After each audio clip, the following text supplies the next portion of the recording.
விக்கிரவாண்டி தொகுதி சட்டமன்ற உறுப்பினர் புகழேந்தி காலமானதை தொடர்ந்து அத்தொகுதி காலியானதாக சட்டப்பேரவை செயலகம் அறிவித்திருக்கிறது. அண்மை செய்தியாக நாம் பார்த்துக் கொண்டிருக்கிறோம். இதை பற்றிய கூடுதல் விவரங்களை எமது செய்தியாளர் தீபாவிடம் கேட்கலாம். வணக்கம் தீபா, கூடுதல் விவரம் என்ன?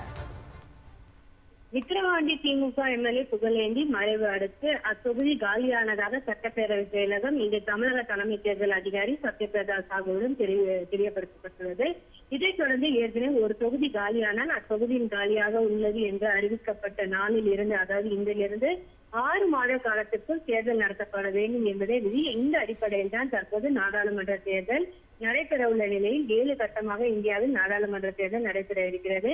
மக்களவை இறுதிக்கட்ட தேர்தல் நடைபெறும் நாளில் விக்கிரவாண்டி தொகுதி இடைத்தேர்தல் நடத்தப்படுமா என்ற கேள்வி எழுந்துள்ளது. இது குறித்து தலைமை தேர்தல் அதிகாரி சத்யபிரதா சாகுவிடம் கேட்டபோது விக்கிரவாண்டி தொகுதி இடைத்தேர்தல் நடத்துவது தொடர்பாக அதிகாரப்பூர்வமான அறிவிப்பு தேர்தல் ஆணையம் தான் வெளியிடப்படும் என்றும், மக்களவை தேர்தல் நடைபெறவுள்ள நிலையில் இந்த நாடாளுமன்ற தேர்தலேயே விக்கிரவாண்டி தொகுதி இடைத்தேர்தல் நடத்தப்படுமா என்று விரைவில் தேர்தல் ஆணையம் அறிவிக்கும் என்றும் தலைமை தேர்தல் அதிகாரி சத்யபிரதா சாகு தெரிவித்திருக்கிறார்.